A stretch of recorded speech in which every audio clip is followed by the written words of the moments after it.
Cineverse. Hello and welcome to Cineverm, a podcast discussing films in and out of the cinema. My name is Anthony Renteria. And I am David. And this week on episode 52, we are discussing the 2022 film The Batman, written by Matt Reeves and Peter Craig, and directed by Matt Reeves. And here is the synopsis. In his second year of fighting crime, Batman uncovers corruption in Gotham City that connects to his own family while facing a serial killer known as the Riddler. As always, we will begin with a spoiler-free review, and after our ratings, we will go into a full spoiler discussion, and of course, we will give you plenty of time to pause the podcast when that comes. All right, so many listeners may know that we took a little hiatus for like 3-4 months, so this is our first time back since then. So it's going to be, at least for me, a little rough. Yeah, a little rusty. Because it's just, yeah. But I'm excited to talk about this film specifically because I feel like a lot of the things we were talking about before the hiatus kind of ties into this, whether it's the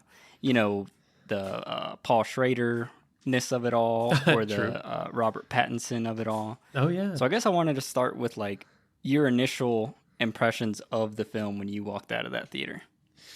Well, I know yours were you were very psyched from your texts and your review post. Yeah.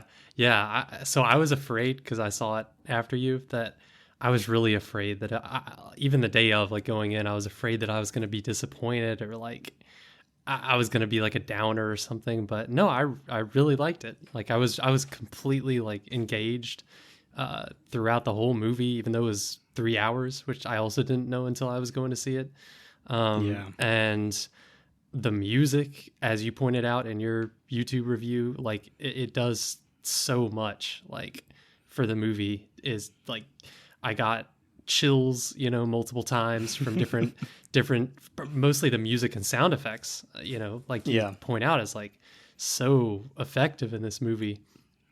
And I mean, just like pleasantly surprised by how good it was. Like, I don't know, just giving a new angle on Batman that you hasn't been seen in movies before. And like a different era, like different part of his life, and like, I really like The Dark Knight. But I feel like this is just like a different angle of Batman and both of them are kind of equally, I would argue they're both equally good. They're just completely different. It's like Batman in different stages of his life and also just the political stuff and the way they do the villains, like is just for the time that the movie came out, it makes sense. I don't know. I really enjoyed it. And I know you probably enjoyed it maybe a little more than me, but I mean, it was good. It's a solid movie, solid Batman movie. Man.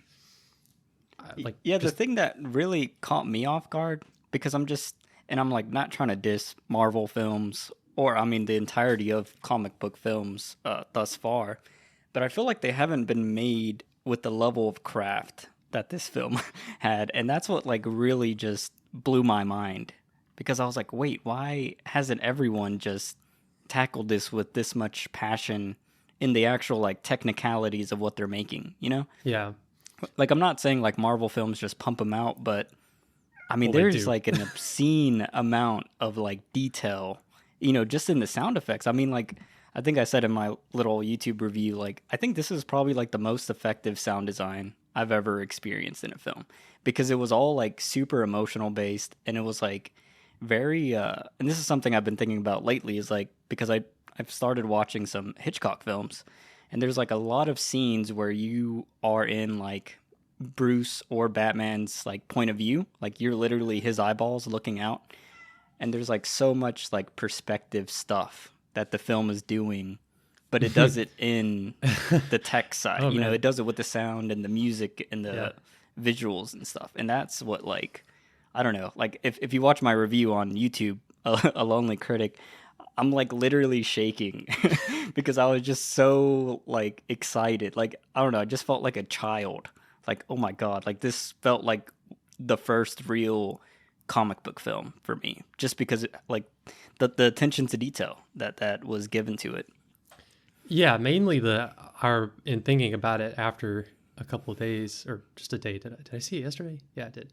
Um, the cinematography is the main thing that Yeah. I feel like it has like way over uh, most other superhero movies. And even like I was watching back parts of The Dark Knight and like the Nolan Christopher movies, Batman movies, and like the cinematography is just like very flat and kind of boring, even in those movies, which are Yeah. great movies, but that just wasn't the focus.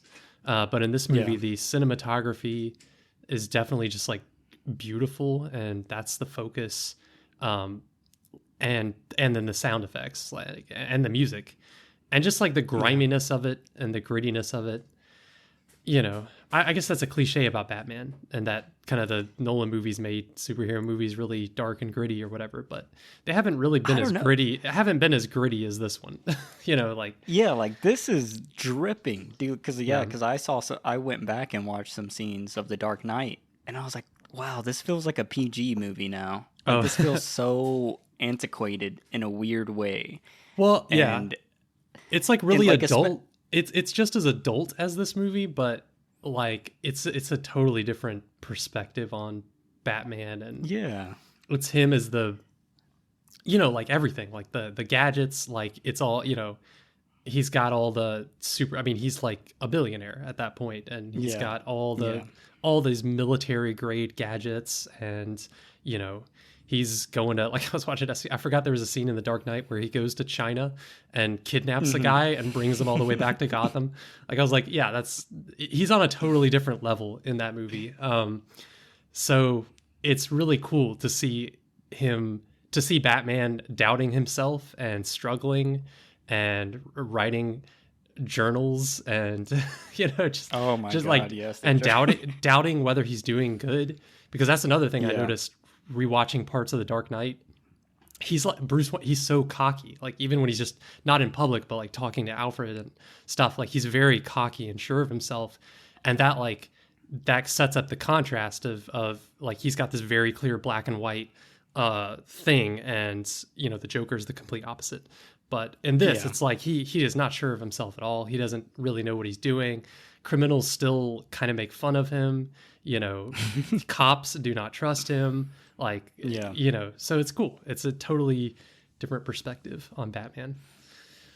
Yeah, and it feels like, at least to me, in my perspective, it feels like it's the most proud of being a comic book movie. Like, I don't know how it did that, at least in my opinion. Like, it felt like the most comic booky film, even Hmm. though it was the most grounded. And I think maybe it's just because, I'm a huge fan of Watchmen, and I feel like that comic felt like this movie in a lot of ways with how dirty and nasty the city felt, and like Rorschach being kind of that, narrator protagonist of that comic, and Batman is here in this one. But it was like just so interesting because like even all the characters that show up, like Batman just feels like Batman. It doesn't feel like they're stripping away any essential like points about him. Same thing with Catwoman. Like everything she says is like, oh yeah, that's what Catwoman would say in a comic, Yeah. or like the Penguin, Yeah. or even the Riddler. And I love how like Paul Dano and then Matt Reeves, like twisted him into like a Reddit troll kind of, That's something. Yeah, like an incel.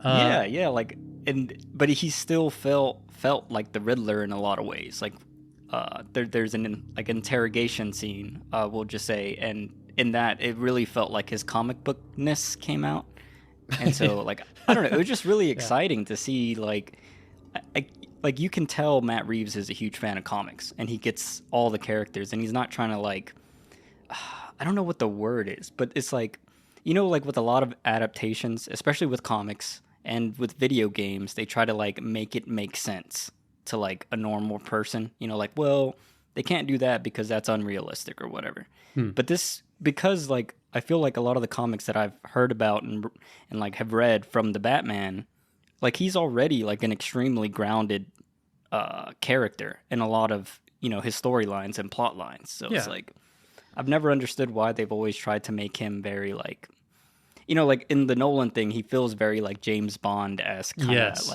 Yeah. like just super invincible. And like how you were saying in this one, he feels very confused and damaged. And like when he like the beginning of the film just like is something that I never really thought about. But you know, when in this film, when the bat signal hits the sky, it's not really like a call for Batman. It's just like a setting of fear into anyone who's doing anything like illegal or Mm-hmm. corrupt in the city that night. And like that's something I've never I don't know, just that whole like introduction sequence to this movie was just so like visceral. And then it also just made me think like I don't know, I just felt like Bruce in this story is very like self-punishing. Like it almost seemed like it what I like gather from it was like he was going out to like beat criminals, but he also like enjoyed getting the like crap beat out of him. And it was almost like a Fight Club-esque kind of like obsession with pain, just Mm. because he had never gotten over, you know, like his parents' death or whatever. Yeah. It's definitely, yeah. It's that whole montage at the beginning pretty much sums it, like the that great montage of criminals looking into dark doorways or alleyways or whatever, you know, that are just like pitch black, and you know, wondering if he's there. That was a great setup for what he's trying to do, and like what how he could accomplish this as one person, you know, because it's all about Yeah. just like thinking, what if he was there, you know, what if Batman was here? It would be really And then bad. Yeah. and the fear is that he's gonna beat the crap out of you. Like he's Yeah. gonna like break the crap out of your nose. Like it's not like Nolan's Batman where, you know, he'll just tie you up to a lamp pole or something. You know, like he'll rapidly take care of you. Like this one like wants you to fight. Yeah. Yeah. He's got to Oh my instill that gosh. fear. Yeah. Oh man. So do you want to get into like any overall final statements before we get into this spoiler section and your review score? No, I don't know what else to say about it, but until we get into the details, but it was really good.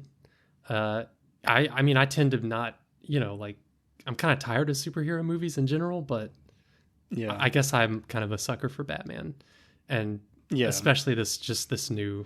I like this different, unexplored part of Batman's story as a younger Yeah. Batman, and I mean, it's just like an experiment for him at this point, which is kind of cool. I love the Yeah. journal thing with just he just writes the Gotham Project on the front of his journal. That was really cool.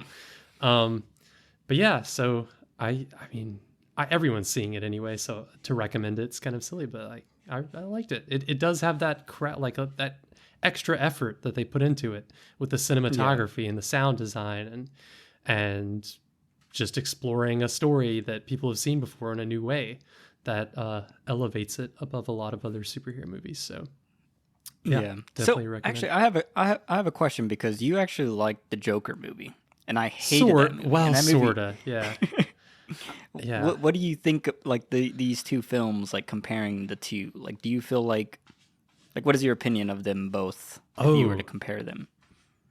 um, I just, oh man, that's hard.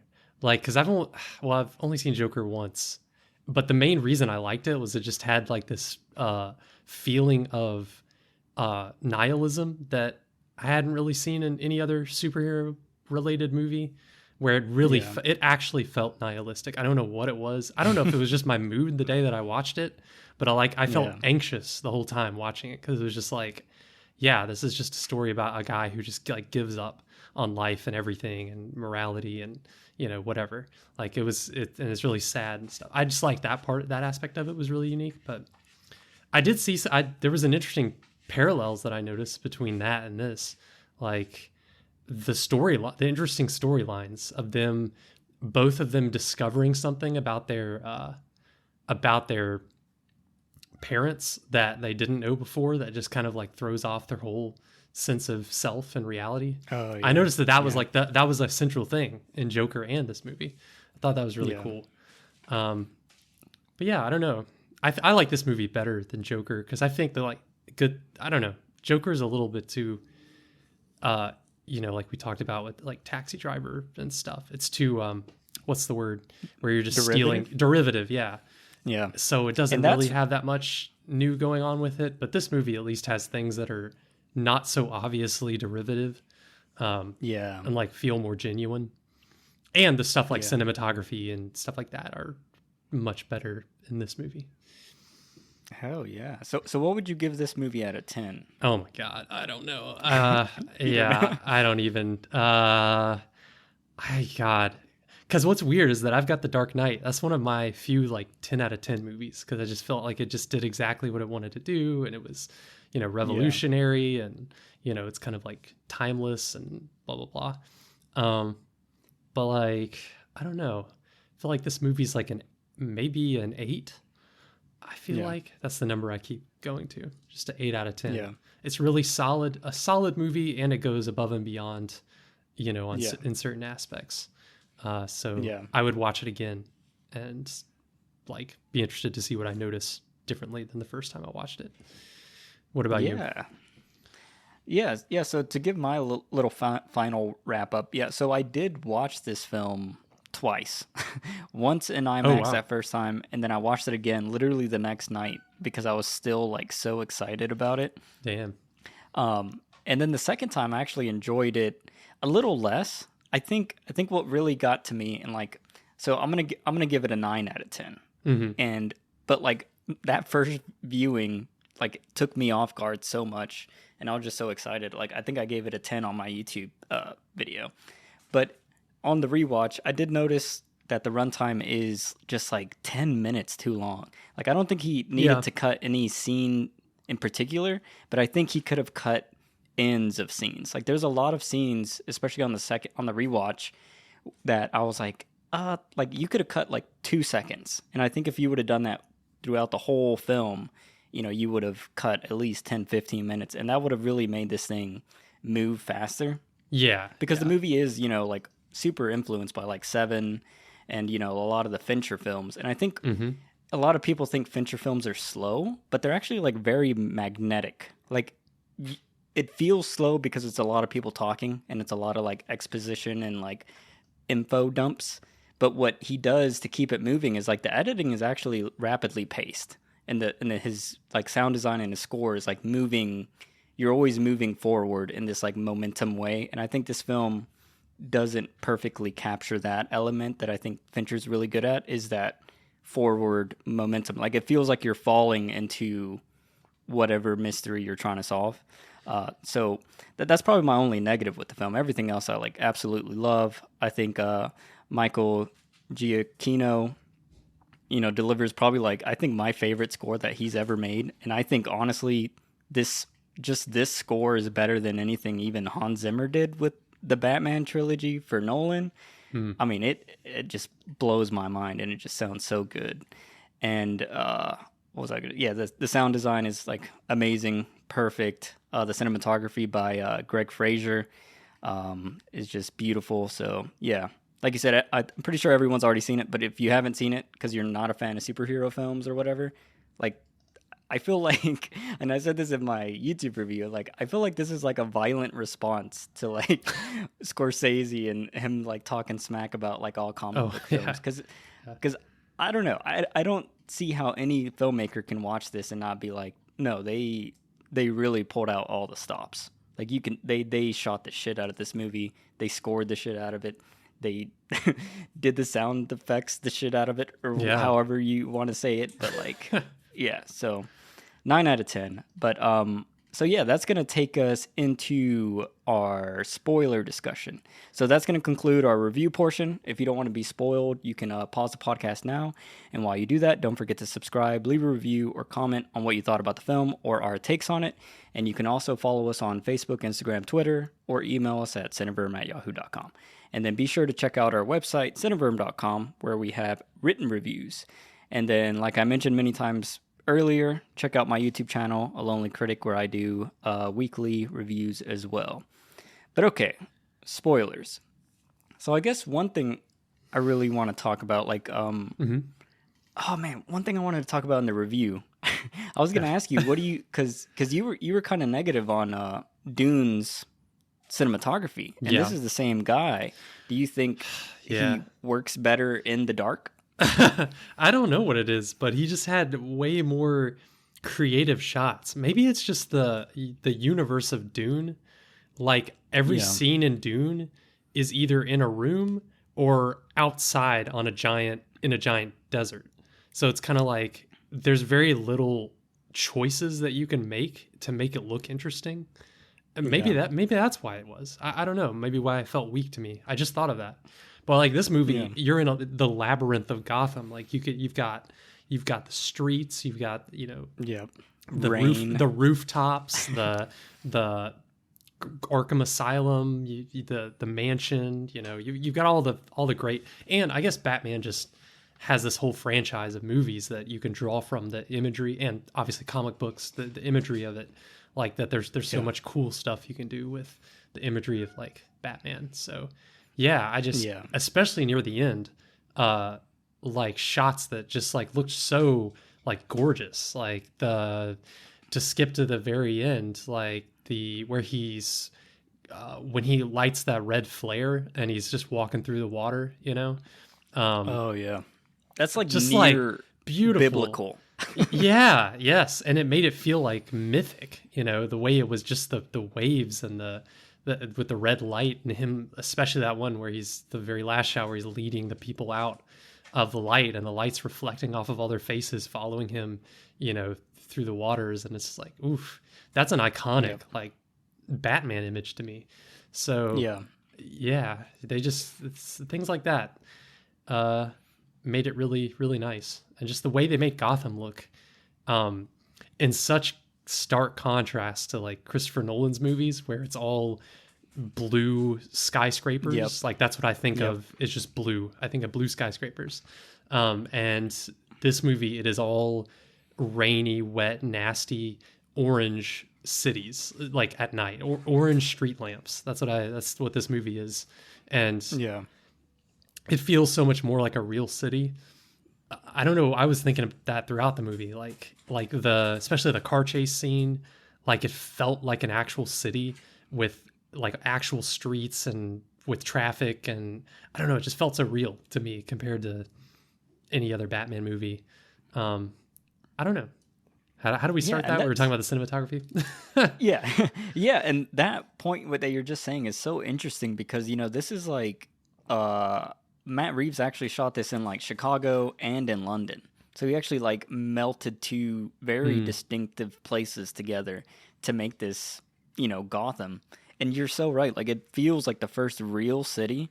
Like I felt like all the Nolan movies just felt like Chicago. Yeah. And then this feels like it feels like the New York from Taxi Driver, but it also feels modern, but then it also feels like Gothic and almost ancient. Like it feels like this could have been like if in some alternate reality, like one of the initial like American colonies or whatever just like prospered hugely but kept the origins of like that colonialism and the Gothic like architecture and the cobblestone roads. Like I don't know, it just felt like a weird British American mix that felt so like amazing. Like I remember that one shot where it's like Gotham's version of Times Square, and there's just like panels of like LEDs everywhere. Oh yeah, and that all was that kind of stuff. Very Blade Runner too. Like I could see, I could see the Blade Runner influences. Like especially that part, the very first time you see Gotham and it's like panning down. Yeah, I was like, oh, this is very, very Blade Runner. So that was cool too. It's like beautiful work, and I don't know how they combine two very distinct cities into one. I don't know how he did it, but yeah, I loved just the set design. Like I think like by far this is probably like one of the best set design. I mean, honestly, in almost every technical field, I think this is the definitive comic book movie in like sound design, score, costumes. I mean, Batman's costume to me is like this is like he just looks so awesome. Like every time he like showed up, he should look like an idiot. Because it's a guy in a bat suit. Yeah. But, like I don't know, he looks so cool. And then like the one thing that I really love that Reeves added in this like interpretation is like that collar that's like super tall, and that also reminded me of like Blade Runner, and it also reminded me of like Batman. Like I don't know, it just felt like a weird British American mix that felt so like amazing. Like every time he showed up, he should look like an idiot. Because it's a guy in a bat suit. But like I don't know, he looks so cool. And then the one thing that I really love that Reeves added in this like interpretation is like that collar that's like super tall, and that also reminded me of like in the first one where, he's always walking around outside and everyone just has those like collars that go up to their like noses and stuff. Oh, So, yeah. I did notice. Yeah, it like comes up right under his chin. It was kind of weird. yep. Yeah. And then his cape, like I don't know Oh, yeah. what they did with the cape, but it felt like totally different and felt like it flowed but it also felt like leathery. I don't know. Just all the costume stuff is just genius work. And just the way that, obviously, a lot of it has to do with the way Robert Pattinson like plays it and how he moves. Like in the first few scenes, I noticed it where he appears. Like he moves very. It had to be like a deliberate choice that he's moving. Really, the way he walks is very smooth and really slow, and it makes him seem like a ghost or like an appearance of something supernatural. And I thought that was so cool. Like that added so much to it.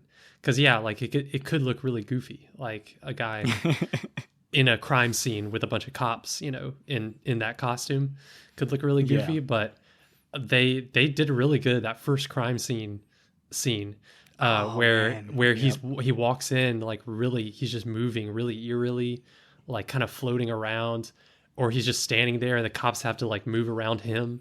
And they're all like, he won't move out of their way. They have to go around him.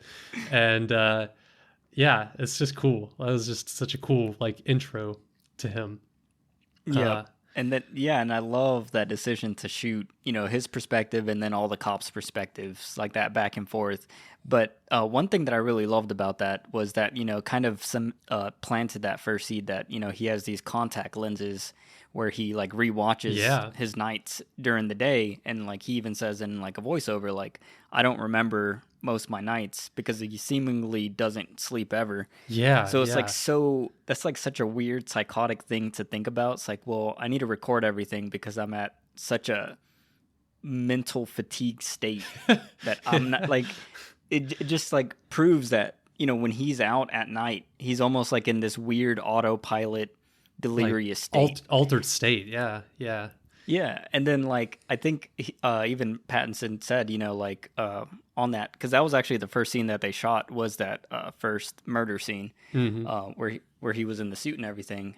And like one of the key things was like Matt Reeves was telling him was like, remember, like you need to look at everything as if you were recording it with a camera. And this might be like the only chance you get to record, this information or data or whatever. So I think that like really influenced, because he like, how you're saying, like he moved almost like not robotic, but like as this like weird monster that was like always obsessed. Yes, like a weird wraith that's just walking around gathering the clues. And then one thing that I really loved, and this kind of ties to that, is like during that funeral scene of the I think the mayor who died. If you like notice how he's walking around and he's not in the costume, he's still like staring at everyone like he is still in the suit. And like his just movements are exactly the same. I kind of didn't like that because I was like, oh, man, come on. Like, he's got to act. I was like rooting for him. Like, you got to act different. Like, when you're Bruce Wayne, like, come on. Yeah. But I understand this movie was like going for that like he hasn't created like, this is, I saw other people saying like most Batman movies are about like Bruce Wayne becoming Batman. And this movie's about like Batman becoming Bruce Wayne and like learning how to be Bruce Wayne. Like he isn't yet. Like basically he's just Batman all the time. And he's really awkward when he's trying to be Bruce Wayne, or he doesn't even try. Like he's just, he's still in his detective mode or whatever, like trying to listen in on the cops and stuff, and not really trying to appear like Bruce Wayne at all or be a normal person or anything.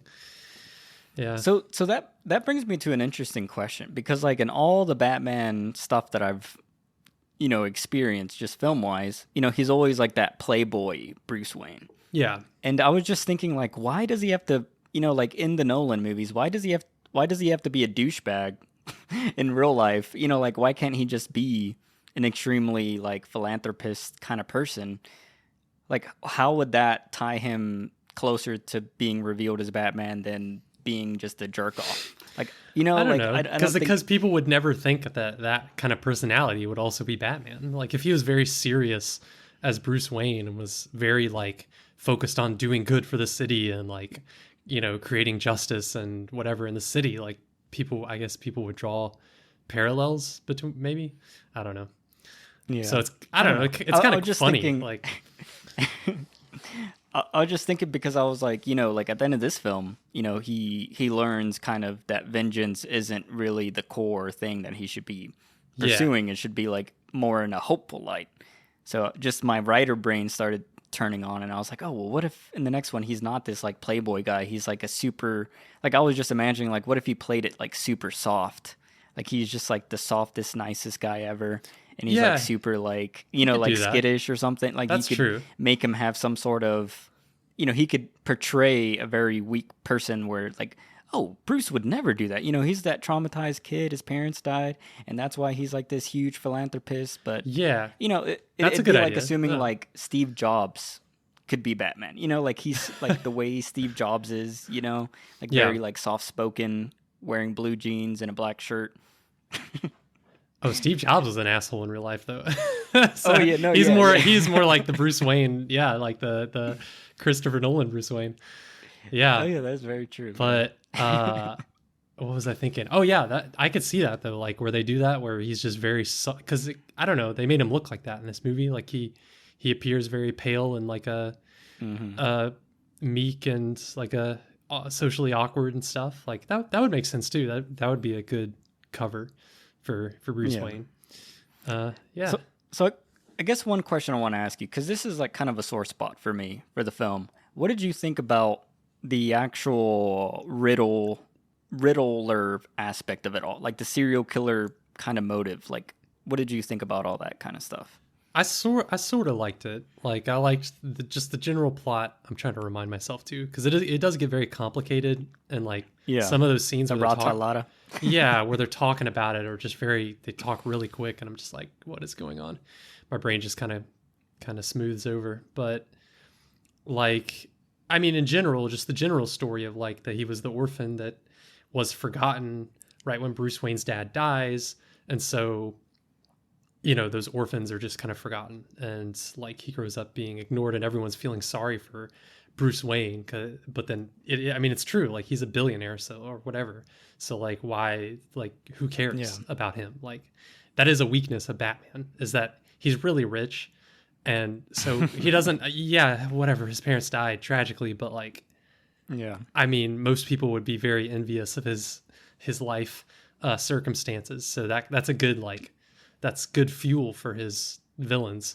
So that made sense. And then I don't know, did you interpret it this way, to where all the guys that showed up in the end that were helping the Riddler, from online, whatever, they were a toxic community online. Were they all orphans from the orphanage, or were they just random guys that followed him online? Oh, I didn't even think about the orphan thing. I just assumed they were all, just radicalized people who've just been disenfranchised by the city. That's probably what it is. I was just because that murder plot is very focused on exposing the truth, quote unquote, about the politicians and the corruption. Like it gave me like heavy January 6th kind of vibes, like, oh, this is all rigged, this is fake, that kind of element, which is so crazy because he wrote this before that, and they filmed the majority of this before that event. So it's like, oh, that's super strange. It's very, that is something interesting about, that's a different topic, but like that's, I don't know how the villains are so timely in Batman movies. Like in this movie, it's just the incels, online incels, and like that's what we should be afraid of, is these radicalized, like random young guys that just get on the internet together and then go out and with rifles and buy masks and rifles and go out and do something crazy. Whereas like in 2008, what people were afraid of is just like random terrorists, just doing stuff for terror, and that's it. And it's people that didn't make sense to us, like the Joker. It's like we don't understand their ideology or like what they're thinking about. Yeah, it's mysterious, and that's what makes it like scary. But in this, it's just like we know they're just whatever. They're angry, isolated individuals that are like, Yeah, and like they get things wrong, you know, like they're the whole his beef with like the Waynes is kind of like misguided. He's right about everything else, I guess, but except for the Waynes, like he gets that wrong because he yeah. doesn't know that secretly, whatever, Bruce's dad felt really bad about what happened and blah blah blah. Yeah, and so that's the thing. So like narratively speaking, I love all the technical stuff about the film, but I do think like the script is like the weakest part of this film. Like almost severely because like I mean there's an aspect that I really like that we can get into here later, but I think the whole Riddler aspect of it, though I love Paul Dano's performance and I love, feeling like, we're actually getting a Batman that's doing some like detective work and I love the like general like the idea is perfect. Like, oh, we're going to have this first Batman film be like, uncovering or unraveling this serial killer mystery a la Zodiac or Seven. Like that is just the perfect idea. But I don't think he nails the two writers. I don't think they nail like the like I said it earlier, like how Fincher films, move in the editing, but I think they also don't nail like the intrigue in the writing. Like there and I think that's this genre, like doing like the serial killer murder mystery, I think that's like has to be like one of the hardest genres to write because you not only do the murders have to be interesting, not only do you have to have like a intimidating, horrifying villain, and then you have to have characters who are increasingly becoming obsessed with trying to uncover this impossible thing, right? But you also have to have all that make intense, like dramatic sense. Like every kill has to have some dramatic meaning or, emphasize the theme of the film. Mm-hmm. And I feel like the whole, the whole idea of like this corrupt city and stuff, like I do think it helps, world build, like how corrupt Gotham is. But I didn't feel like really disgusted by it. And maybe this is just with the times that we're at in the real world where I was like, yeah, so like, this Falcone guy, pushes drugs and he pays a lot of cops. Like, like Yeah, that's it true. reminds me of like when like the House of Cards first came out, and then everyone was like, "Oh, this is so crazy! How could any politicians do this kind of stuff? They're paying prostitutes." And then like Trump becomes president, Yeah, and then it's yeah, like every House of Cards episode becomes like a parody. So yes, what yeah, I think they should have done is like maybe have it, even go further into what a lot of people think. Like, and maybe that's like an issue with the rating, but like maybe it should have got into like prostitution or even like even darker, very dark things, like human trafficking or like something like yeah. truly despicable to where you as an audience are like, these are the people running the city. Like I wanted to like hate them with the Riddler. And I think that's one thing that I don't think the writers really got. And it doesn't have to be like, human trafficking or anything, but maybe it could have been maybe more directed murders, like you could do it like a la Putin, like he kind of kills off all the people who like deny him in that country or like people who, aren't Yeah, yeah. okay with what his regime is doing. Like they could have done that in this Mm-hmm. little Gotham state. And maybe it's like, oh, this politician 6 months ago has gone missing, like uncovered, like maybe these people who are in charge of the city are also as evil as Riddler. So where you, the audience, are also like, you're wanting them to be killed, but you're also wanting Batman to figure it out. It's like, I don't know, like when you add those Yeah, multiple layers of gray, I think that's when you have a murder mystery that really becomes engaging. And when like I think the whole idea of like the riddles was cool, but I also wasn't like that. I don't know, like they weren't like leading me on to the next thing. And I think that's also like another like little flaw in the writing because even like the Zodiac film, the stuff that he was leaving in that movie were so mysterious and complex that the fun was seeing the people uh, become so frustrated with it and feel so like powerless. And I never felt a moment where this film really like took the time to like pause and have like Batman, beating his head over a riddle, or like Gordon, like we need to figure this out. Like there's always like that key moment in these kind of movies where it's the two buddy cop system, right? Where they have to like fight because they can't figure it out, and they almost like turn against each other because you start like losing your mind. Yeah. And I don't think this film really like had that moment, or it didn't really have any moment of distress regarding the actual solving of the case. Like almost all that stuff just felt like it was just falling in line, and yeah. Yeah, yeah, it felt pretty easy. Like when I just love that Alfred is the one that's just solving the ciphers just casually at breakfast. Like he solved two of them, I think, like two big ones in the movie, to where like Yeah. Batman didn't really figure it out at all. Um, Oh yeah. yeah. So what do you think about that? Because like I was thinking back about this the other day, and I was like, Batman didn't solve anything. Like he Well, like wait. He did a few things. Like at the end, after the cipher is solved, it's kind of like he would figure out something about it, right? I don't know. He well figured out a few things, like the URL that they had to, that it was a website they had to type in. I remember that one. He oh figured yeah, out. yeah, yeah. Yeah. Um, I guess what I meant to say is that he didn't he never figured something out fast enough. oh yeah, yeah. Like even the whole like explosions in the city, I was like, oh, like Oh he's yeah. That was funny. Like there was no moment to, yeah, it's like there was no satisfaction in him figuring that out because it was going to happen anyway. Yeah. But I I I mean really love. oh, what's that?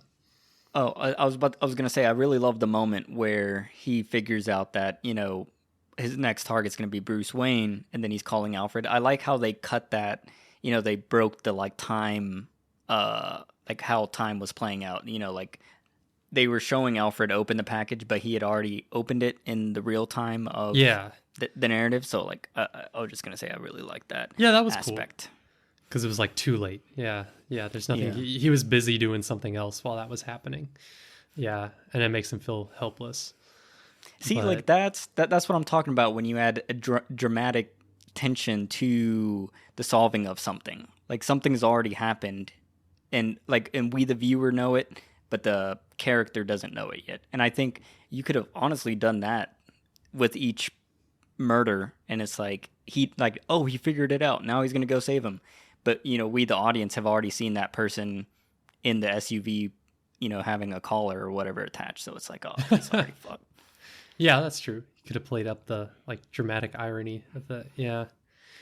What did you say earlier? I was gonna say, yeah, like I agree with your point that it should have been something darker with the politicians that they were doing. I'm trying to think of a movie that's like similar, but I can't think of anything to where it just really they should have played up like the sleaziness of like the cops or the politicians. Yeah. It almost felt like the filmmakers or writers were really holding back on that because they had a few lines about cops that I thought were interesting, where like they threw in things that obviously there's like a corrupt cop in the movie and there are corrupt cops in the movie, but then there's also like they always have to throw in a line about like a good cops or you haven't bought all of us, like the scene where he's bringing Oh yeah. Falcone out and there's all those cops and so it's saying that none of those cops are dirty and I'm like, really? Like I thought I don't know, like I thought the problem was worse than that. And then like the scene where he's when they have him arrested in the police station and like it was implying that other cop with the like the chief or whatever with the mustache was also crooked but then later I think he's in the scene where they're arresting Falcone. So Oh yeah, yeah, yeah. I don't know. So it was a little weird in how it was like it was really trying to ride the line with how they dealt with especially cops that I thought was a little too like, come on, like just do something. Like either the cops are really corrupt to where it's really scary because most of the cops are paid for and corrupt. I don't know. And Gordon, like that would be more interesting. And like that Gordon is really actually one of the few cops that is not corrupt. Like that would have been more interesting, but then they kind of changed it at the end. So Yeah. And yeah, I think like I don't know why they well, if they did feel restricted or whatever. I think it was very political. Yeah, I don't know. Like Yeah. I could just sense a kind of a general like liberal like a liberal cautiousness on the part of the writers. Oh, also the mayors, like the mayor race. It's like, okay, the mayor that got killed was corrupt, whatever. But the other mayoral candidate is just totally clean and like, she's good, and we're happy that she's going to be the mayor and she's going to bring hope to the city. But I don't know. It would have been more interesting if there was really no hope in that, and that that makes him even harder for Batman. Like he knows that the mayor, even the new mayor, is corrupt, and most of the police are still corrupt, and that would have been more interesting to me. But And see, this is what I would have done. And this could have been the whole murder thing that I'm saying, like maybe it should have shown them as more depraving humans. Is like, what if they knew she was leading in the polls, and the final murder, instead of it being Bruce Wayne, it would have been that new mayor. And it's like they were trying to take her out, to eliminate competition and to keep things as is. Like, yeah. And I think they could have really leaned into, like, because, that happens in a lot of countries. They'll be like this up and coming young face, and then suddenly they disappear or whatever. So I think that would have been cool. And that would have, you could have had a real, actual, clean mayor who was like the new hope, but then also have like the establishment kind of like, well, we don't want change or whatever. I don't know. I would have leaned all the way into it, because at the end of the day, it's a fake city. It's not New York, and it's like this is all a metaphor anyways. And then it's all Gotham. It's not like real police officers. Like especially in like these kinds of movies, like I don't ever like associate with like like even all the like political stuff in this. Like I didn't really feel like it was that political. Like it just felt like a comic book movie in a lot of ways. Yeah. It was just in their holding back that I was like, oh, come on. Like, even the mayor, the new mayor, like almost getting killed there at the end. I was like, oh my God, are they going to do that? Where she actually just gets shot by these guys, and like Batman can't save her, and like that would have been more interesting. But nah, he just drags her off the stage. What I was gonna say, that was kind of a bummer. I wish it would have had, like, I don't know. I really like movies. And this is something I was thinking about a lot with this film. Is like I love when there's like a huge consequence that like carries forward. Mm-hmm. But anyways, what was I gonna say?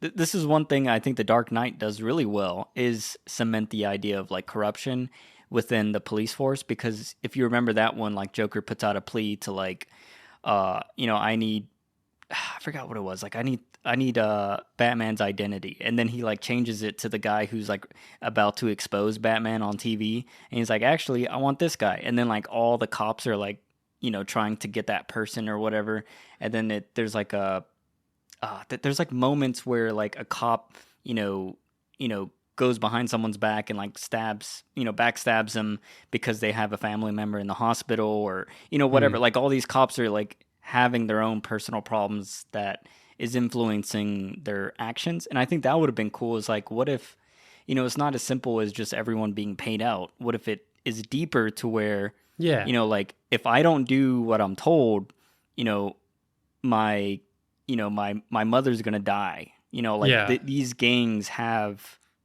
power, like almost like Godfather level type stuff, like there's checks and balances. Like every store has a quote unquote mafia dude guarding it. It's like, hey, you need our protection, and then like they beat the shit out of everyone in the store and like break your glass and all that kind of stuff.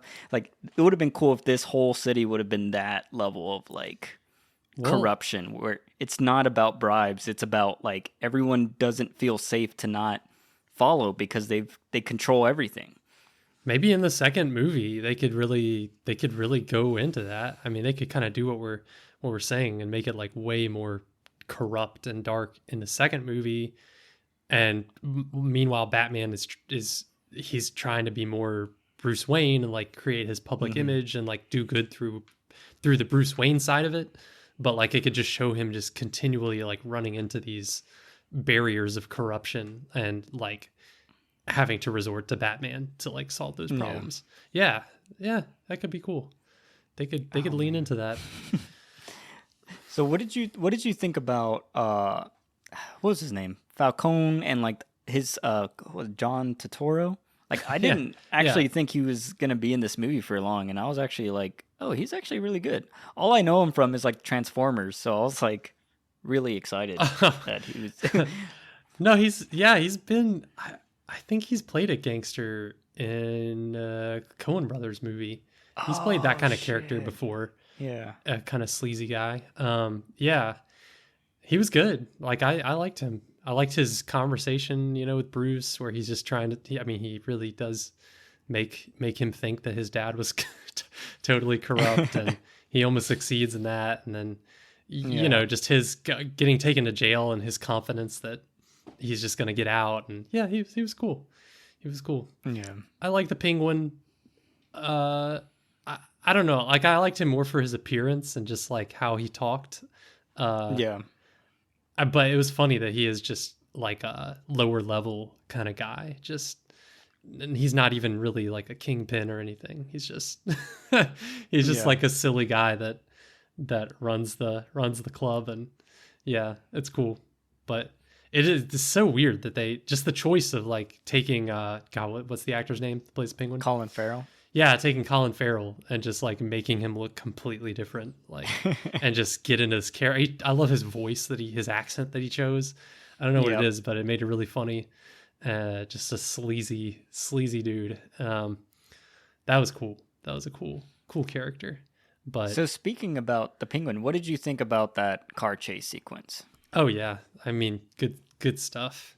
I got what you said. I think you said something about how you thought it was just funny, like how many, just thinking about the consequences of that car chase and all the people that probably died, just random citizens and truckers that died in that horrible. Yeah. I mean, that would have been there was no huge second car thought pileup. about that. Yeah, there was nothing. Yeah. There's nothing. No, Batman didn't stop at all to think about that. See, and the ending of that scene is one of the scenes I think I would have cut short, because there's like he walks up and then you kind of see him like lean over kind of awkwardly, and he's like leaned Oh down. yeah, I didn't like that at all, because the trailer has that great shot, the upside down, which speaking of another like iconic, Batman image from this movie, like that was great, the upside down, him walking to the car. But then, where he's just like peekaboos, just looks down to the car. Is like, come on, they could have cut that. But but the car chase itself was like, the sound effects just incredible. Like the way, well, all the rain in the movie, and just imagining just driving down this crowded, just shitty weather and traffic, and and meanwhile these insane people are just crisscrossing through traffic and causing all these wrecks. And oh god, it felt very dangerous and chaotic, and I love how Reeves came up or decided to bolt so many cameras to the cars. Like even the the huge flipping moment, you would normally see that in like a huge wide shot, but to have the idea to bolt it on the rear end of Batman's car, and then almost swerve to that brake moment, and then it flip. I don't know. It's just, that's like super genius and like super ballsy, because like imagine if you didn't get that shot. Like what if the stunt driver didn't do like what if he turned too far and then the car flipping is out of focus, or I don't know. It's just like you're adding a lot of variables where you can't really control. So man, and the introduction of the Batmobile there, and the beginning of that scene was that was one of the two. I had like two moments that I remember where I just got like happy chills from the movie, and that was one of them, where it's in the alleyway and it's just dark, and you just hear the sounds of the jet engine, like cranking up, like just that was perfect. Oh man, that scene, and this is something I forgot to mention in my YouTube review, is like that almost reminded me of like First Man. Like, in that first launch sequence when he's like launching off and like everything's rattling and shaking, and then you finally hear the like jet engine start cutting on. Like, I don't know, it just reminded like the sound. I imagine, like, I wouldn't be surprised if it's like the same sound designer from First Man that did this whole film, because it's just like so, like you're hearing what you imagine these people are hearing in these scenarios. And there was no music during that, like just everything else cut out except for that sound, and it's just so good. Um, there was a one awkward moment where I'm like, why are they all? Well, I guess it made sense. It was kind of cool, I guess. Like if you think of it a certain way, like they were in such awe of that car that they all were just standing there for quite a bit, just staring at the car, and then they all snap out of it and run back to their cars and start shooting at each other and stuff. Yeah. But yeah, there was an awkward beat because I wasn't sure if the car cut off, like shut down, that was or awkward. if he purposely cut it off to let them get in their cars. No, yeah, they should have just done straight from it revving up to him just shooting out of that alleyway. Yeah. I noticed that too. And I think you could have easily fixed it just by cutting it shorter. Like just cut editing straight into them running into the cars. Like don't even do their reaction. Just have them like sprinting. We had the reaction already. Yeah. As the audience, like we don't have to see them react. I guess that is one of the weak spots of this movie is the editing too. Because like that, and there's a few awkward spots. I don't know. Speaking of jumping to a random other point, like where Catwoman is when she tries to shoot Falcone, and it's like, come on, like it almost looked like he dodged out of the way, or like she just shot way above his head, and I was like would she really miss that shot? Would she really miss that? And then there's a weird editing where it cuts away to Batman, I think, for a second, and then it cuts back, and the room isn't very dark. And she's just standing there, like with the gun still pointed in the general direction of Falcone. And then somehow both of those guys just run past her out of the room. And I was like, that doesn't make any sense. Oh, yeah. How that happened. I was like really confused by that. Like, wait, the room isn't that dark. Falcone just ducked. Like she would have just, in reality, she would have just emptied that gun. But I guess maybe it's just showing... my devil's advocate is just showing her hesitation over killing her dad, but I don't know. Yeah. That was a weird editing moment. Yeah, really? I think that bullet should have at least hit him, especially if you know that he's gonna die later on. So like, why didn't it? Yeah, like clip his shoulder, and then that would have been cool, like him having a damaged shoulder while he's like choking her out with the pole stick. Like, and that's the stuff that I like. I don't know. I feel like I'm getting more and more like pet peevey about films that don't take consequences from like interactions. And like, I don't know. It's just like in a lot of stuff that I'm writing currently, it's like I want every fight scene to like end with my main character like having like a disability at the end of it. Like if someone, breaks his hand, like his hand is broken for the rest of the story. So like, what is he going to do? Or like if he gets hit in a certain spot, like that part of his body is always in pain, if we're playing, like the timeline of this taking over 24 hours or something. So like, I don't know. I just don't get why they don't do that. Especially like even with the Batman stuff. Like, I mean, I guess, you got to like suspend belief. But yeah. I don't know. I just wish like maybe because it was like weird that the final scene where he takes like a shotgun blast to the chest. Oh yeah. And like that really impacts him, but seemingly other shots don't impact him as much. So yeah, you definitely have to suspend your disbelief for a lot of that. He took so many bullets in that hallway in the dark sequence where he's just taking, and then just weird things like an explosion. Like the explosion in the church just knocks him back a lot and knocks him out, but doesn't damage him in any other way. It's just air basically. And then all those bullets don't do anything. But then a shotgun blast, like leaves him like lying down and just helpless. Was that what happens right before he's like helpless basically up there on the catwalk? Yeah. And it's like, what happened exactly? I get that he was like exhausted, but you could show more of that. Yeah, I just think it would have been really easy to write him reacting to every shot previous to that, and then it would have like had the build up, and then like when he's shirtless, show his like wounds.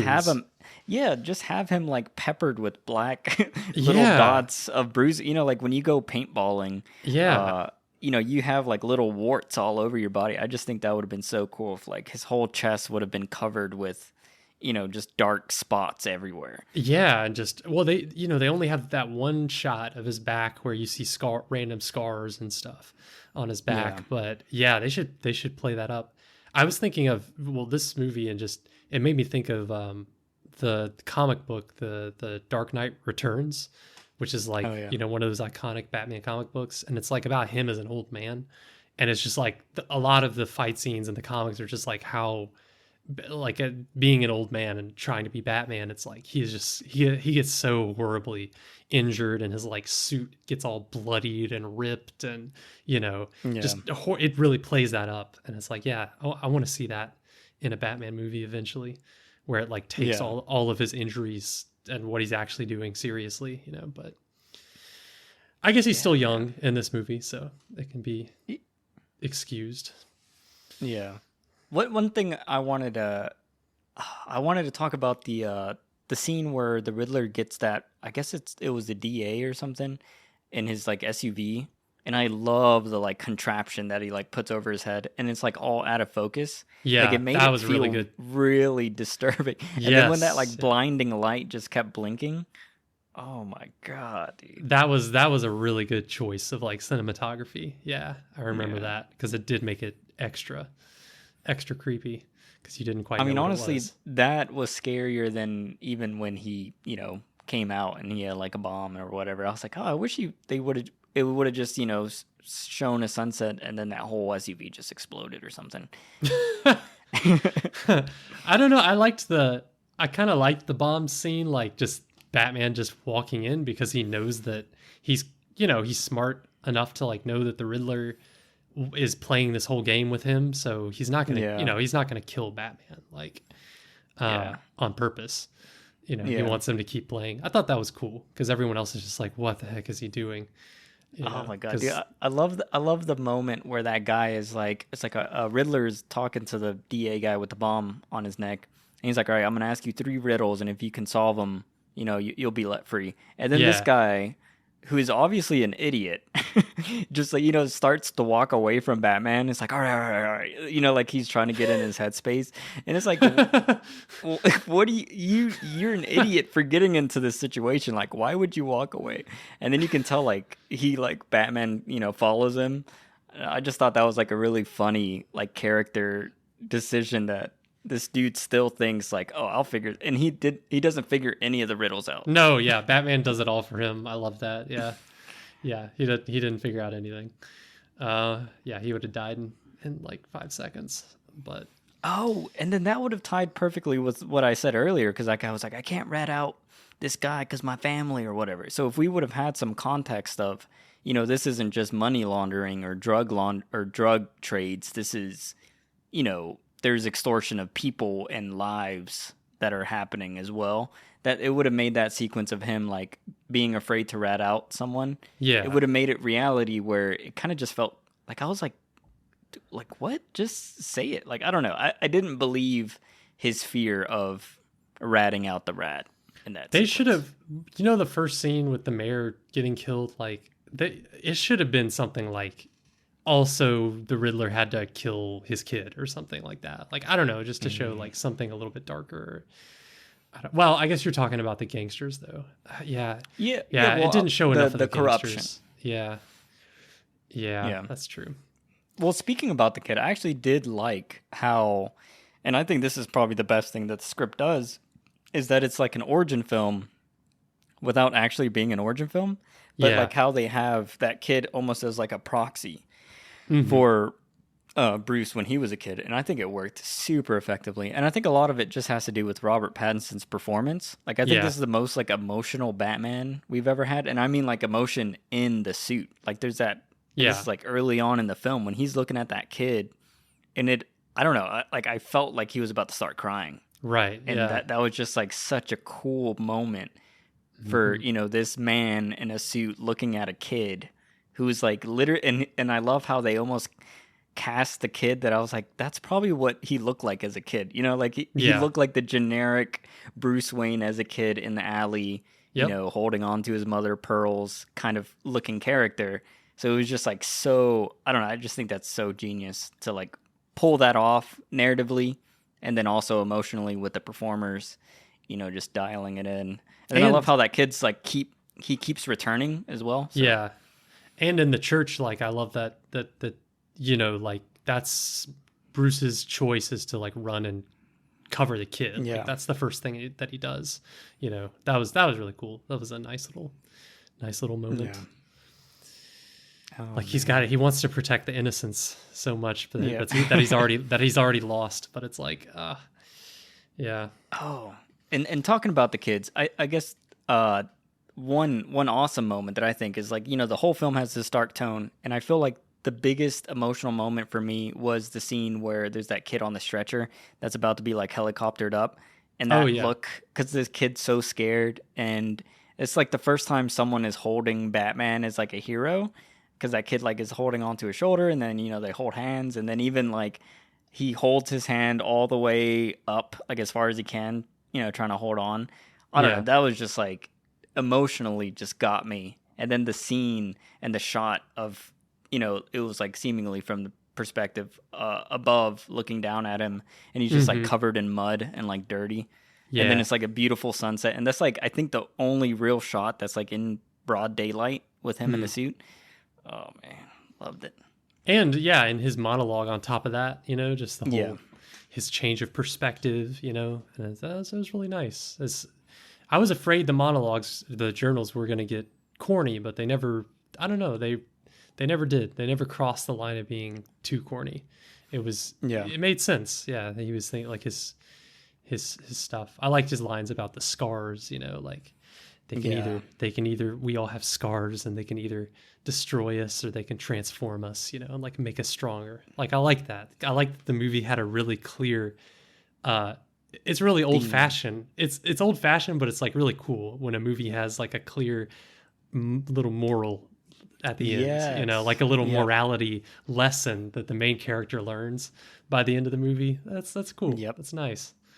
And then, yeah, and I love how as a viewer you start imagining like, oh, is this kid going to be the Batman when he grows up, or is he going to be the Riddler? Because they have the same traumas of loss and like, no parents or no, parent like influences. And like, I think Paul Dano kind of represents that kind of, fatherless, motherless kind of person, and how they've dripped into the dark side of that. So I like how this movie did the parallels between, because obviously that's a Batman thing. Like every yeah, Batman villain is just like an aspect of Bruce Wayne, an aspect of Batman that he doesn't like, or it's to contrast something like slightly between him and the villain, and like, but they did it with the cinematography and stuff. Like yeah, that one scene that really got me, was when obviously the first scene we see, the Riddler looking through the binoculars, before the murder, Mm-hmm. and then the second scene where there's binoculars that are being looked through.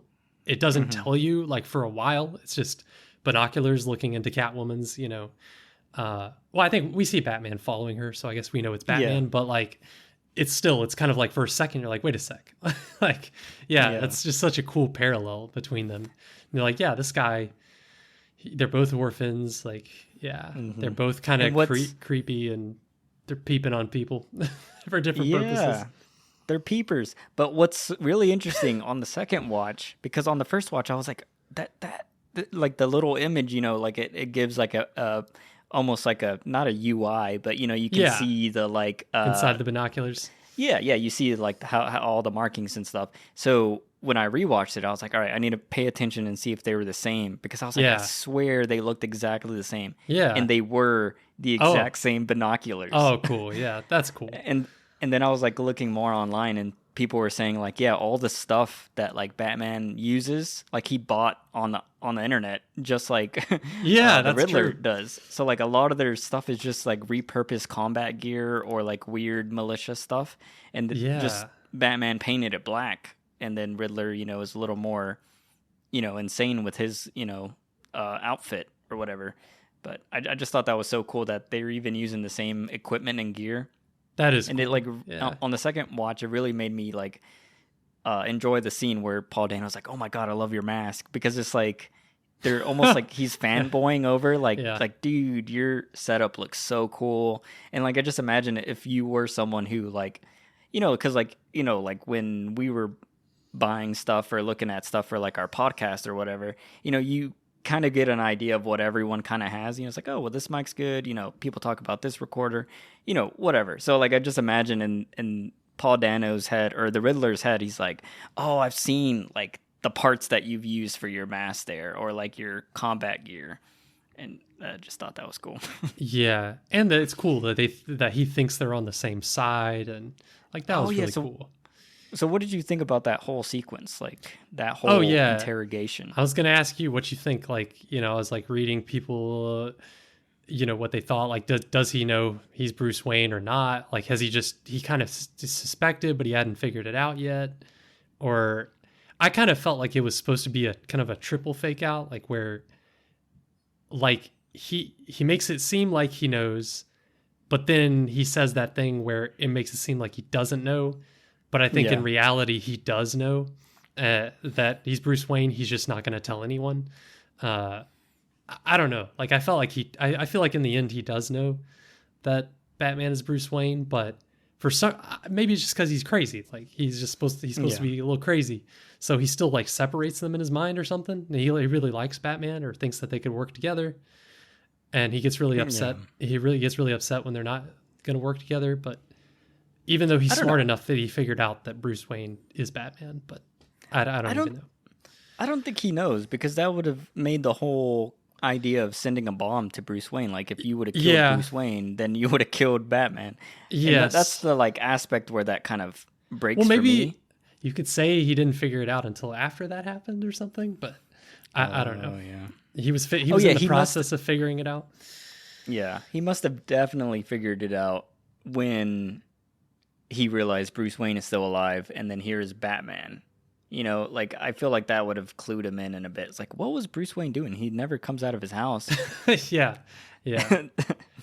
I do agree with some people. Like, it is kind of lame that he had all these other like elaborate plans for kidnapping the people, like the DA and the mayor, and killing him and all this stuff. But then for Bruce Wayne, he just sends a bomb in the mail. Like, I don't know. Yeah. Because that was a scary moment when you realize, oh, he's like, when they're in the orphanage, and it's like he's going to come after Bruce Wayne, and I was like, ooh, that's interesting. Like, what is he gonna do? Like, or what is Bruce Wayne gonna do? Like, how is the Riddler going to try to sneak into Wayne Manor, and then he's not gonna be there, and then he's gonna start figuring it out, and then he's gonna go after Batman. Like, I kind of felt like that's what was gonna happen, but see.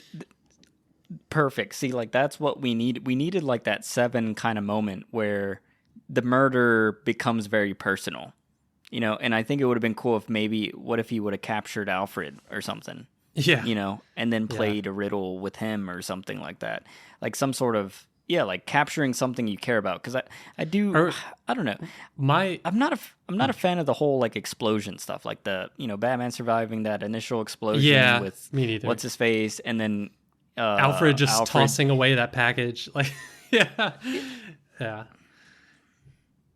It was a little weird, but it was just like, I don't know. Like, again, like I like consequences, but like, I don't think you had to do an explosion during that moment. And like you're saying, that would have been super cool if like maybe the Riddler had captured him and he was on his way and Alfred's already gone, and then it's like figuring that out. My version of that I just thought of it today was that I thought this would tie into other themes in the movie of how like Bruce Wayne he doesn't want to be Bruce Wayne. Like, he doesn't want to go and do public appearances. Like, he doesn't care about his family's legacy, all this stuff. But Alfred is encouraging him to, try to go out and stuff. I imagined in my head that after he finds out that the Riddler is going after Bruce Wayne, there's some big event that he has to attend. Like, there's just some event that's coming up for whatever reason, like Alfred has arranged it that he has to be there as Bruce Wayne, but also at the same time he knows that the Riddler is coming after Bruce Wayne, and like he has to be at this event. Maybe I just imagine him like speaking in front of a crowd, and like he's scanning the crowd and like looking for, he's looking for anything suspicious, and maybe he brought some of his like gadgets with him just in case that he has in his pockets. Yeah. You know, like weapons and stuff. Like he's ready, but also he can't show that he's, you know, he can't do anything Batman like because that would give him away. Yeah. So like there's this great tension and like stuff. I was just imagining, and then, you know, then something would happen unexpected, you know, the way however Riddler set it up to try to, you know, kidnap Bruce Wayne, and he has to fight him in person or something, you know, but then he gets away. I was just imagining this whole thing that didn't happen, but oh, no, like, holy shit, that would be perfect. Yeah, because then you're tying so many elements together into a huge emotional climax that deals with character and themes. Yeah, that sounds fucking awesome, dude. Holy man. Crap, yeah. That would have been really cool. One other moment I want to talk about. I see you have it here, and like I had a audible orgasm. Oh yeah. The diner scene with where it's like a reference to Nighthawks. Oh my gosh. I don't know, like having seen Nighthawks in person for like a whole hour, just staring at it in the Chicago Art Museum, just seeing that, I was like, oh my God, he gets it.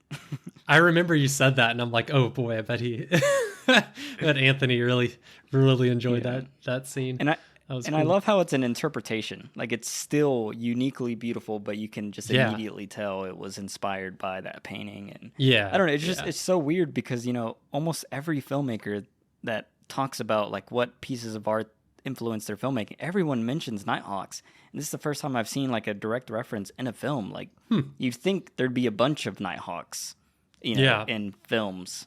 Yeah, but no, it's nice. It looked really nice. It looked like a place you'd see in your dream. Like it's this little weird little diner, green diner tucked into this corner, and there's like this big, next to it was this big stairway going up to who knows, like some huge, I don't need a train platform or something right above it. Yeah. I loved it. Yeah. And then the blue neon strip above that's like way overly bright. Like, I don't know, it just felt like a dream nightmare kind of. And then the rain. Oh my gosh, it's so beautiful. Yep. So I guess the big elephant in the room. What did you think about the Joker being in this for the few seconds that he was? Yeah, I actually liked it because I like that actor so much that I got hyped. Like I could see him as the Joker, and I would want to see him as the Joker. Some people are tired of different actors doing the Joker, and they think it's overdone and whatever. But like I would love to see Barry. What's his name? Barry Keoghan. Yeah, like I would love to see him playing the Joker. That would be really cool. I love his laugh. Like it sounds like a hyena from like The Lion King.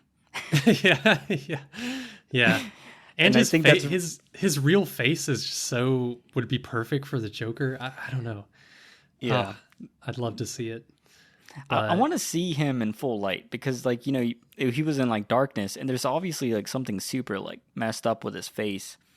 And I was listening to an interview with Matt Reeves, and he was talking about it, and he talked about it as if they went through the same amount of prosthetics that they went through with the Penguin. So I'm imagining his face is going to be like heavily, you know, manipulated in some form or fashion. But one thing he said for sure is that he wanted this Joker to have like a permanent smile, like he was born with some sort of condition where his mouth was like permanently wide grinning. So oh my God. I don't know, which sounds like really cool and like sick. So I can't wait to actually see what he looks like.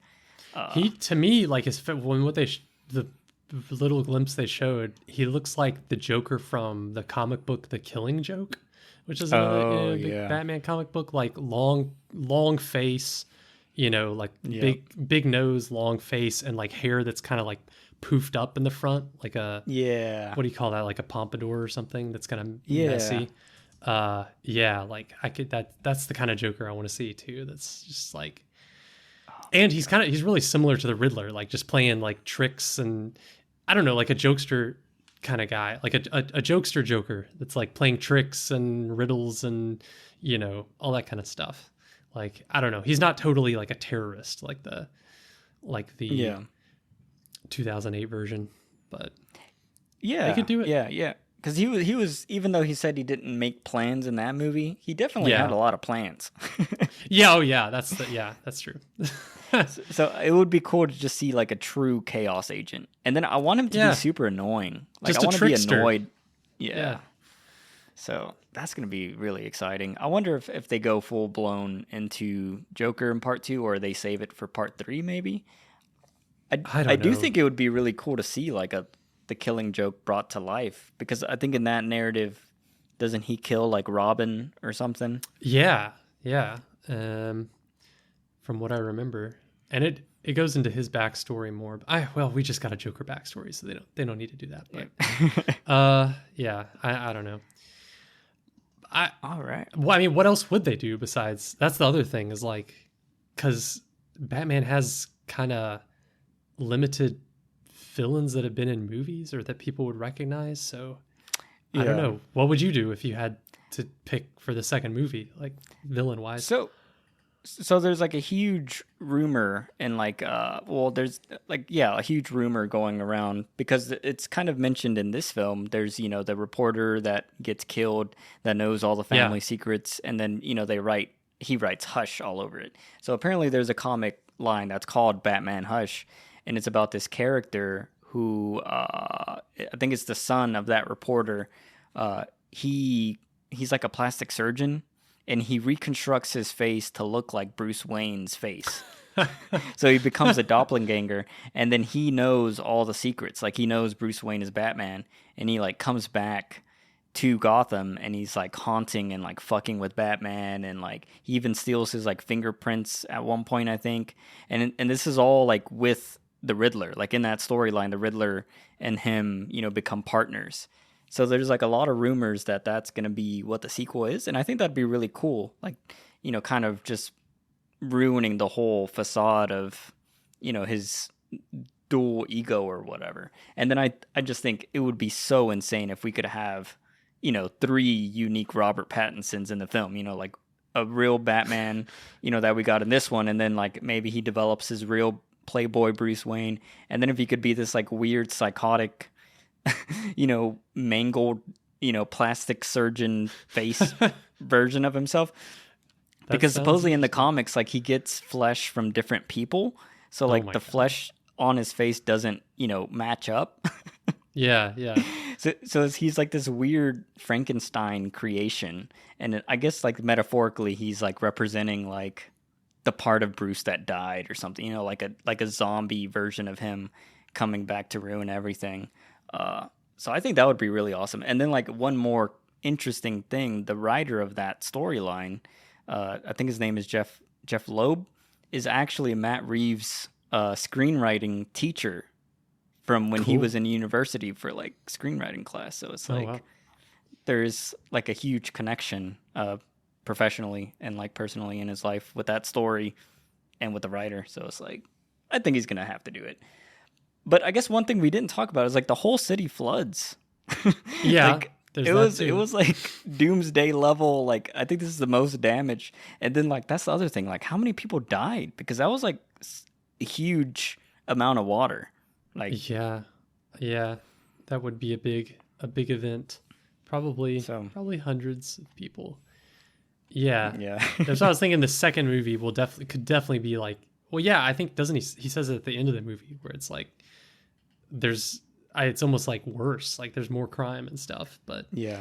it's going to be worse, but It'll be whatever. like yeah, like Hurricane Katrina or something. It'll be Batman wading through the waters, punching crocodiles in the face. Yeah, yeah. Oh man. Oh man, But yeah. I wanted to talk about other stupid things that annoyed me in the movie since we both like the movie a lot, so might as well Oh yeah. nitpick it. But okay, the main thing that really bothered me, where I was like, really, is that I thought was like bordering on probably the silliest thing in the movie, was when he spray paints the floor of Oh yeah. Wayne Manor with the thing, like the crime conspiracy, kind of thing board with like lines going between random phrases and words and pictures to try to figure out the mystery. I was like, oh my god, no. It was Yeah. too. It was too. You know the scene or the thing that people make fun of the Suicide Oh, Squad, it. the Joker thing where he like lays Yeah, out he all of his guns and bullets. knives and Yeah. stuff, and it was really really corny. Like that's exactly what it reminded me of. I was like, oh no, that's too Yeah. much. That's I, too I get much. why he did it because he wanted a big visual thing, but it didn't, yeah, like you're saying, like it doesn't really make logical sense, especially Did when he he? has so many computers and it's like, and he Yeah. had like huge monitor setups. I think He he had a could have done giant it. there. He pushed a huge giant table out of the way so that he could spray paint the floor. It's like you could have just put all those pictures and stuff on the table. What are you doing? Yeah. Yeah, Yeah, I and think I would have. also like tangentially, like also his hair throughout the movie. Mhm. Well, I was like, I was a little too emo for me. I was like, like wouldn't he? There were some points where it was just like hanging in front of his eyes, and I was like, nobody would like he would just brush that out of his eyes. That's Oh, too yeah. annoying. Like that's just for the camera. It's just really silly looking. But I don't mind the idea that they were going for, but I do think it was too cleanly cut. Like it was like a very precise cut. You know, like his oh yeah, bangs were all the same length, and I think that's yeah, what made it feel like emo. You know, because like emo hairstyles, even though they look messy, you can tell they have like a pound of uh-huh. hair product to make it Right. firm, like blades of grass or whatever. So Yeah. I think I would have liked if he went full like hobo and like he would have had long messy hair, Well, we almost know like how that. he looked in like Good Time. You know, Yeah, I like was at the about to end of Good say. Time. Yeah, We know that like he's good at like method acting and like getting into character and all this stuff. Like, just they should have just let him do his like. I'm sure he did some of this anyway, like to prepare for the role. Like, there was once like the funeral scene or something where I guess it was makeup and stuff, but it made it look like he really had not slept in a long time. And I was like, oh no, wow, yeah, yeah, he really looks like yeah, he has not slept in a long time. But yeah, yeah, they could have just done it natural to where it's just like he doesn't cut his hair, he doesn't care, about that yeah. stuff and whatever. That would have made sense. It's kind of like some people are pointing out the Riddler character, like everything else about him makes sense except for his glasses or like these really stylish kind of glasses, like Oh high end yeah, glasses that it doesn't make sense that his character would have these glasses, but it's funny. Just stands yeah, out because it's just for how it looks. But yeah. I think I like his whole costume though. The Riddler, is oh yeah, even though with the glasses. otherwise, yeah, Yeah. yeah. His mask is just stuff you would get from like an Army Depot store or something. Yeah. Oh man. Was there any other big nitpicks that you had, or I guess was not. that? I thought it was funny that Gordon put the thumb drive straight into his own computer, like the thumb Oh drive that yeah. the serial killer left behind. He just And sticks then it into his actual computer. Is like, oh no, it's sending and then it, emails. yeah, yeah, it sent all those like pictures that weren't even that inflammatory. I don't think. But yeah, they never Yeah, it like was. revisit that. I imagined, they're gonna be like, "Oh, Gordon, you fucked up, man. Like, what are you Come doing?" on now, yeah, come on, guy. But Yeah. no, those are just little silly nitpicks. Let's see. I'm trying to think if there's any. I think that's basically all that I do. I guess. Oh man, what was I gonna say? I guess one last thing that I really liked that for some reason reminded me about like video games was the sequence where Batman has Catwoman go into the nightclub, and then we see Oh all the yeah, scenes through her like through the little camera lens, and it's like this weird orange aesthetic. Like I just thought that was so cool. And then I loved how it was like Batman interrogating a person, but it felt like a video game, or like it felt kind of like, the Blade Runner sequences when, they're asking a question, cuz he'd be like ask him about yeah, the rat, and then she'd be like, "Hey honey, what about the rat?" And then you like see her hand go on his leg, and then yeah. he feels like a video game character, but in like a cool way where he like rubs his face, and then he like leans forward and he's like, "Oh man, I can't talk about the rat." Like it Yes, felt yeah, fake but in a good yeah, way. yeah. That's true. Yeah, because he was drugged. I guess the Yeah. excuse for that acting, but it did feel, yeah, it felt like a video game for sure. That is Ah, cool. that was, I like the yeah. whole.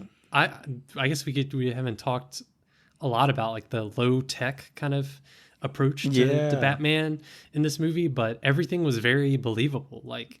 I bet you could buy, I'm sure that exists. The the contact lens camera. I'm sure Yep. something like that exists. And if you were super rich, you could just buy it online and Yeah.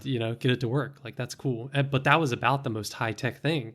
I mean, besides his car, and which is feasible, I guess, and then the wingsuit being the Oh actual yeah. like an actual wingsuit. Like that was Yeah. really cool. That was the part of the movie that I smiled so much when during that scene. I was like, oh yeah, they're gonna do it. Where I just loved that whole like he was like you could tell when he gets on the edge of the building, like he's actually afraid of. He's very afraid. He's not like a confident Batman. Like, yeah, I do this all the time. Like Yeah. he was super afraid because that was probably the first time that he's ever actually had to use that. Yeah. And just his Yep. panic of just like pulling the cord and just like doing its thing real fast, and changing his suit. And then just how fast he's moving when he goes down through the buildings. And there's one shot from like inside an office building, where it shows him outside, just like zooming by really fast. And it's like, oh my God. Yeah. Yep. And then obviously the landing just being such a near death experience. It's like, yeah, really cool. Yeah, that was awesome. One thing about that scene that I really loved was like how how he like directs, all the cops chasing him. It feels like an entire army of cops. And then I love as like as he's like, shoots his little grapple gun to the ceiling or whatever, and he's like climbing up the levels, and there's just like an endless pouring of like it reminded me of like Matrix Reloaded with all the like, agents, and I was just like, that's so cool. And I wish they would have done that again, like maybe in another part of the film, if they would have had that, like because it makes sense that the city would be like festering not only with criminals but with police officers. Like thousands of cops for like like let's just say like in Alabama terms, like it's like 5,000 cops for the city of Birmingham. It's like there is no need for that. Yeah, no, that was it was comical how they did it, like how they staged it or something. I don't know. It was like on purpose. Like it was just funny. Like all these cops swarming. And then I love how they every all level just start shooting. They're they're all shooting up. So many of them shooting at him. Yeah, that was fun. Oh man. God. Jeez. Okay. Well, I think that's all. I guess one last thing. What did you think about like? Because this is like a very minor thing, but I guess they like wanted a big reaction from it. What did you think about like the Catwoman's backstory with the drug boss guy Falcone? Did that do anything for you? Didn't really. Yeah, not really. I don't know. I didn't really get much of a. Did you buy their what is it called? Not their attraction, their chemistry. Like, did you buy that? Yeah, I did like that because it was all those scenes with them on the rooftop. I liked how this movie had the recurring. That was very comic booky, like where there were these recurring scenes that happened, like the rooftop scenes were just like a recurring thing throughout the movie. That was cool, and just how it changed over time, and like the scenes with them getting really close and. I don't know, like the first time where he's like just checking the thing in her eye, to make sure that it's not visible. That was a fun, like it's a joke, but it was also kind of believable that he was actually just doing that. Like he was just checking her to make sure that it wasn't visible. And she thought he was being romantic. Yeah. That was cool. And then I love how she starts chewing her gum aggressively after that. Like she's like breathless. And then he's like, no, you're good. And then she's like, you fucking tool. Yeah. But then near the end, it makes sense that she's kind of like entranced him a little bit because it makes sense with his character. He's just so isolated and it's cool that he probably thinks it's so cool that he's like met this other person that's doing something similar.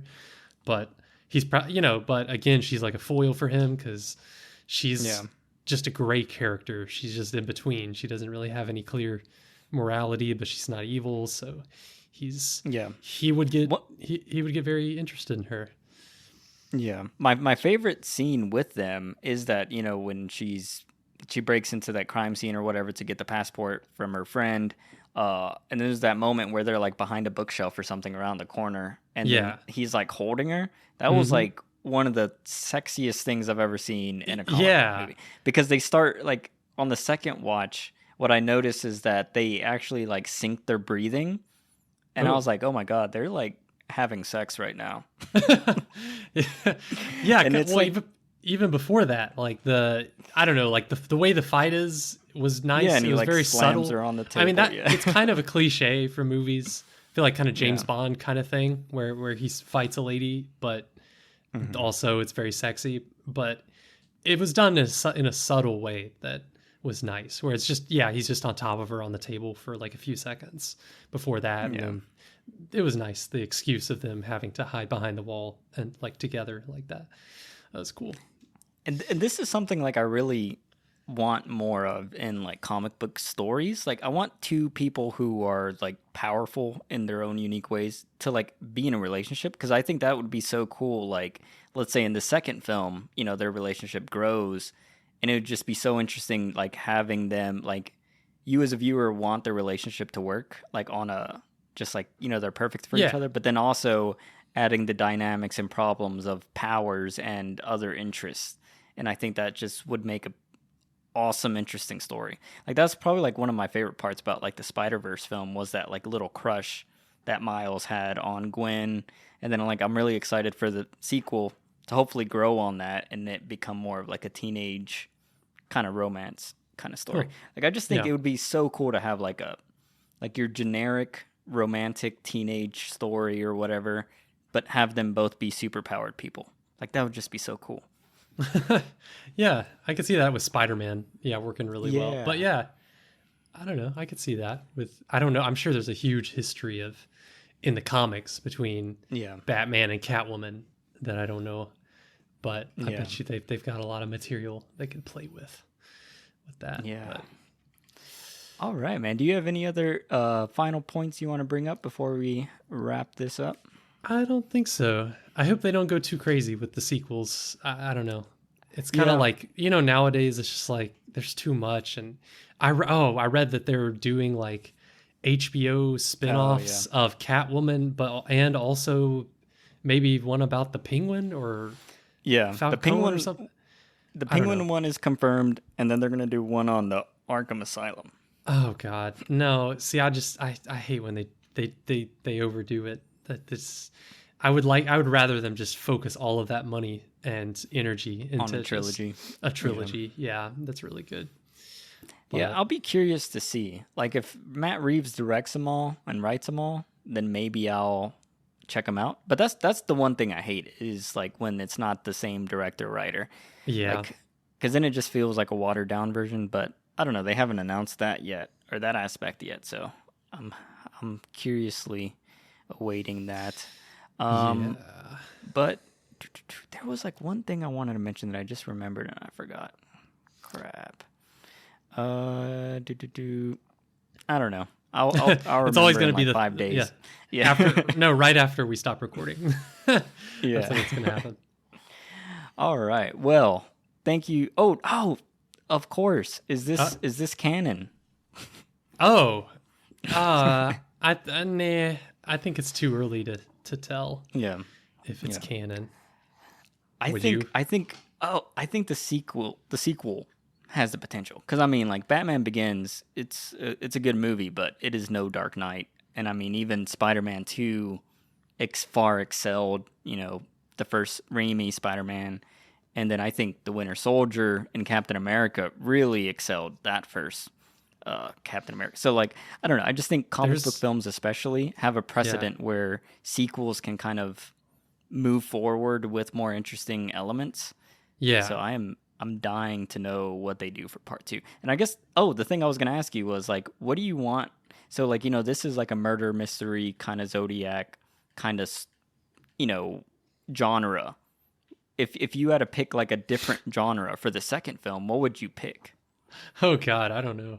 Uh, More like I guess what we talked about earlier, sort of like almost like a political thriller kind of thing, like where Oh, he's okay. really trying to make moves, like as Bruce Wayne, and it actually gets into that kind of stuff.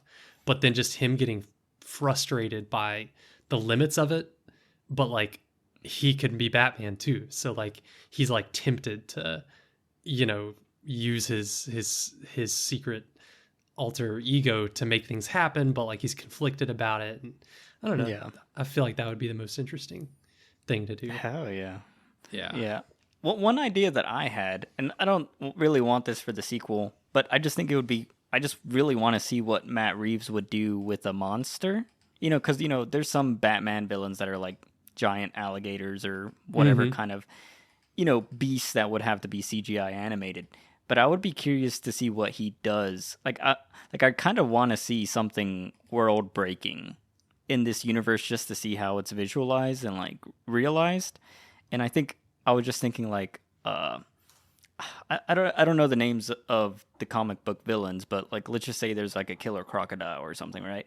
Like Yeah. I think it would be cool to have like a straight up monster movie where it's like Batman trying to stop this killer crocodile.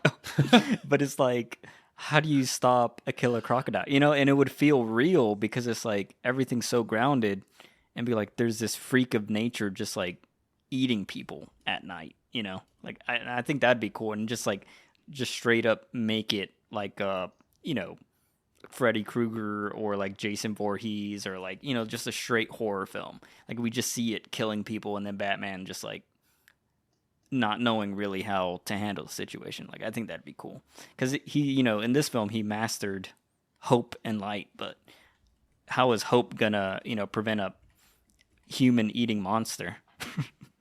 Ooh, or one that I just thought of is there's another Batman comic book that I read a few years ago that like when I was getting into Batman, and it's called Arkham Asylum, A Serious House on Serious Earth, and it's this really like psychedelic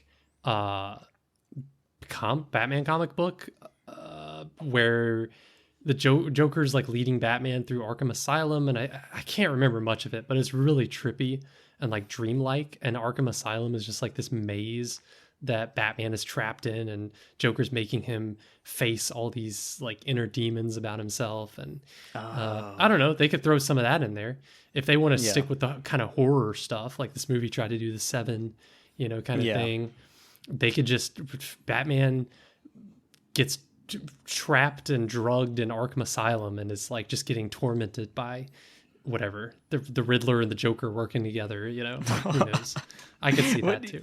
Just put Batman in like what was it? I think it was like a huge freezer or something in the original Saw movie, and just have him like chained to the ground, and then he has to cut off his own leg. Oh yeah. Yeah. Oh my god. If they wanted to get into the psychological stuff of Batman, that'd be cool. But yeah. Oh, that'd be really cool. Eventually I really want to see like the Dark Knight Returns kind of old Batman, but I guess they couldn't do that in this trilogy because they got I mean, they've shown a willingness to go really crazy with prosthetics. And then this is what I was thinking the other day. Matt Reeves has a history of jumping time. If you look at his first Planet of the Apes film, Dawn, that starts out with a kind of middle-aged, I forgot the main character, Caesar. The main character, yeah. Yeah, and then in the War for the Planet of the Apes, the final piece of that, I think it jumps 5 years or something like that. So yeah, I think that'd be, if I was Matt Reeves and it's like, all right, this is the only time I'm going to get to make 3 Batman movies, like I would do what he just did now, have year 2, have a year 5, and then jump to like year 20. Yeah. And just like really age up. Because I think they would do a great job just aging Pattinson up, and then him just performing as an old person. And like he's method enough. Like I feel like he could pull it off. And then what I was thinking is like that kid that he saves multiple times, just have that be Robin. And it's like, of course that kid would be Robin. He was literally saved by Batman like 3 times. Yeah. Yeah. And then in the beginning of the film, he's dressed up like a little ninja for Halloween. So it's like he's interested in ninja stuff. Just make,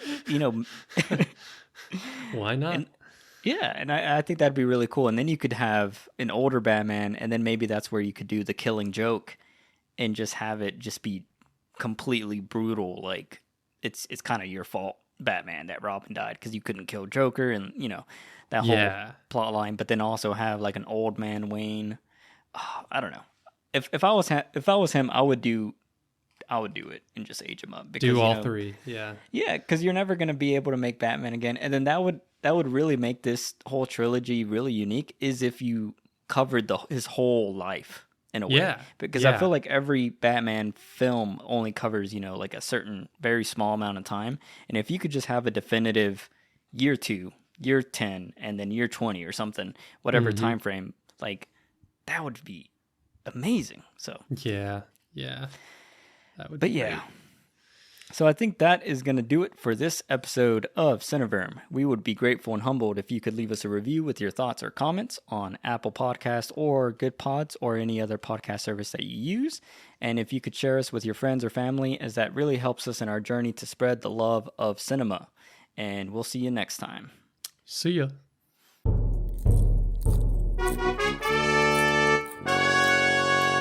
Cineverse.